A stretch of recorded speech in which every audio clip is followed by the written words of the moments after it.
Hello people, saya Vian. Jadi Realme 8 5G ini dirilis buat ngejawab permintaan pasar 5G yang belakangan ini semakin marak di tanah air.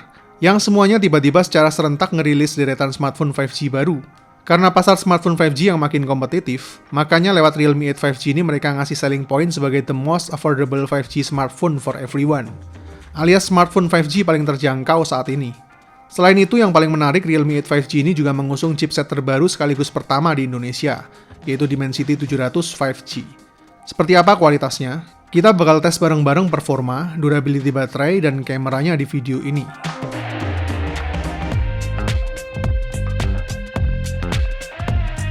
Secara desain dan handheld saya suka, soalnya desain yang minimalis ini malah ngasih kesan premium. Finishing indium high gloss-nya ini ngasih kesan kaca mengkilap, padahal kalau kita ketuk baru tahu kalau ini plastik. Karena glossy, jadi wajar kalau masih rada sedikit ninggalin bekas sidik jari. Pantulan cahaya warna biru supersonicnya ini menurut saya finishingnya juga bagus dan kelihatan mewah. Oh ya, pada nyadar nggak kalau ada yang hilang? Yaitu tulisan Dare to Lip gedenya. Jujur kalau buat saya pribadi malah lebih suka yang polos kayak gini. Kalau modul kameranya menurut saya biasa-biasa aja, nggak ada hal yang baru di sini. Handheldnya menurut saya juga nyaman, curve-nya pas di genggaman tangan, slim dan kerasa ringan. Beratnya cuma 185 gram dan tipisnya 8,5 mm. Dengan sensor fingerprint yang sekaligus berfungsi sebagai power button di sisi kanan body. Overall secara looks dan handheld saya suka dan nggak ada komplain. Next kita tes dulu ke bagian yang paling bikin penasaran, yaitu performa chipset baru Dimensity 700 5G-nya, yang udah berfabrikasi 7 nanometer.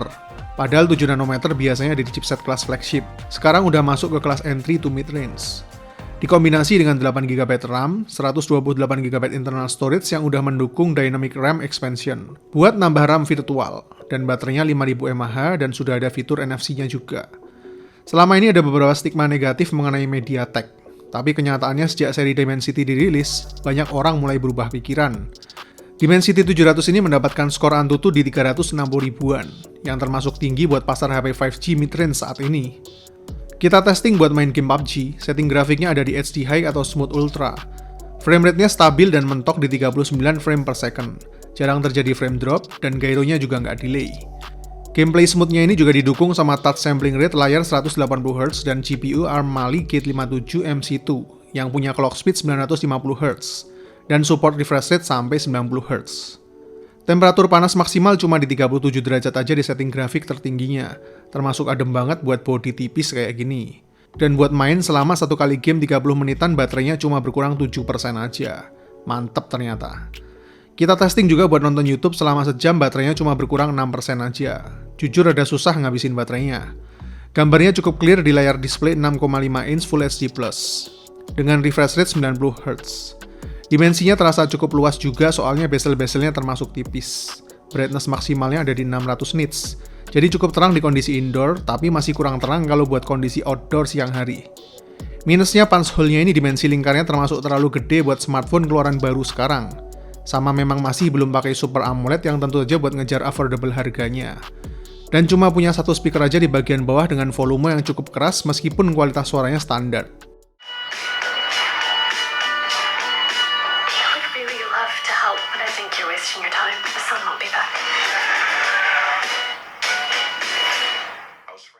Terus kalau buat pemakaian daily secara normal, sosmed, browsing, kerja, dan sesekali nonton Netflix, baterainya jelas masih bisa tembus sampai hari kedua. Efisiensi dayanya bagus dan stabil kalau menurut saya. Enak banget kalau dijadiin daily driver. Cuma buat full charge baterai 5000 mAh-nya masih butuh waktu sekitar 2 jaman, soalnya masih pakai 18 watt quick charger. Jadi bisa saya simpulkan kalau Dimensity 700 ini punya performa yang termasuk mantap.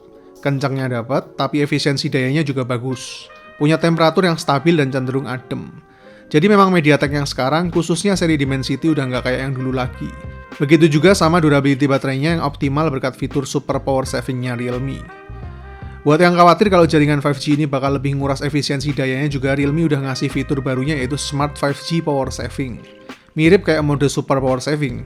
Jadi fitur ini bisa identifikasi kekuatan sinyal dan bisa manage secara seamless beralih antara jaringan 4G dan 5G. Yang diklaim sama Realme meskipun pakai jaringan 5G bisa lebih hemat daya sampai 30%. Slot SIM card-nya triple slot, yang mantapnya udah dual 5G dual standby, artinya sama-sama bisa aktif di jaringan 5G. Cuma sayang banget kita belum bisa berkesempatan testing seberapa cepat jaringan 5G-nya. Soalnya kebetulan kita tinggal di Jogja yang belum dapat jatah penetrasi jaringan 5G. Tapi menurut informasi yang udah testing, Realme 8 5G ini udah lancar dan kompatibel di area-area yang udah terpenetrasi 5G. Oke, terakhir kita tes gimana kualitas kameranya. Main kameranya pakai 48 megapiksel dengan nightscape, dan dua lensa lain yaitu black and white portrait lens dan 4 cm macro lens. Di mode 48 megapikselnya bisa kita lihat punya detail clarity yang lebih tajam. Dan AI-nya ngebantu banget balancing komposisi warna dan saturasinya. Cuma untuk nanganin backlight yang overexposure masih sedikit kurang. Jadi mode 48 megapikselnya ini benar-benar lebih fokus ke kualitas detail resolusi yang lebih tajam. Nah, di mode autonya ini saya lebih suka. Soalnya dynamic range-nya terlihat lebih luas, dan white balancing-nya lebih seimbang. Jadi AI enhancement-nya bekerja dengan baik di sini.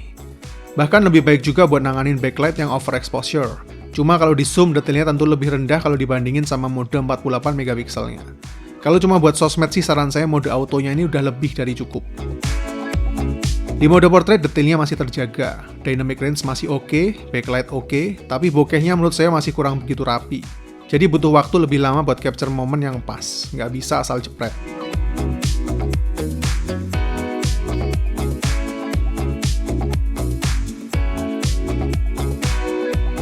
Di mode makro bisa capture dengan jarak 4 cm.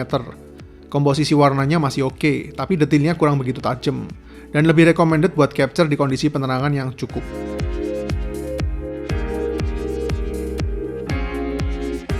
Dan ini kualitas foto kalau kita capture di kondisi low light pakai mode autonya. Detailnya terganggu dan noise di mana-mana. Tapi begitu kita pakai mode nightscape, detail resolusinya jadi jauh lebih baik. Begitu juga dengan komposisi warnanya. Noise masih ada tapi jadi minim. Artinya nightscape-nya bekerja dengan baik. Bukan cuma mainin brightness-nya aja yang biasanya detail resolusinya nggak di-improve.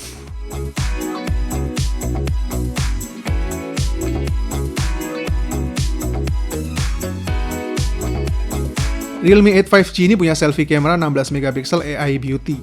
Detail resolusi selfie kameranya masih cukup oke. Mode beauty-nya jelas bekerja sangat baik, smooth dan nggak lebay. Tapi di mode bokehnya masih kurang begitu rapi, khususnya kalau di kondisi low light atau overexposure. Lebih aman di kondisi penerangan cahaya yang cukup atau outdoor.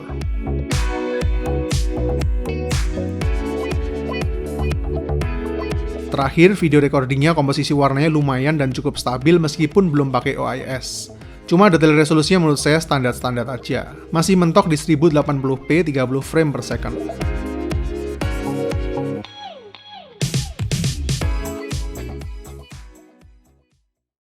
Oke, kesimpulannya.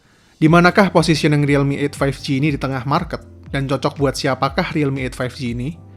Sesuai dengan main selling point yang saya bilang di awal, salah satu nilai jual dari Realme 8 5G ini adalah sebagai solusi paling terjangkau buat yang lagi nyari smartphone 5G di kelas mid-range di rentang harga 3 juta. Yang udah punya performa cukup kenceng, bahkan sebagai gaming smartphone sekalipun. Tapi tetap punya efisiensi daya yang cukup bagus sebagai daily driver yang udah ada NFC-nya juga. Buat urusan kameranya memang belum bisa dibilang yang terbaik di kelasnya. Tapi sudah cukup bagus dan sesuai dengan harganya kalau hanya untuk keperluan sosial media. Lebih cocok untuk kebutuhan fotografi casual aja. Soalnya kalau memang butuh kualitas kamera yang lebih advance, segmennya agak beda. Misalnya sekalian aja ke Realme 8 Pro yang jelas fokus ke kameranya. Minusnya mungkin di absennya Super AMOLED, masih single speaker, punch hole-nya yang rada kegedean dan fitur-fitur kameranya yang memang kurang begitu lengkap.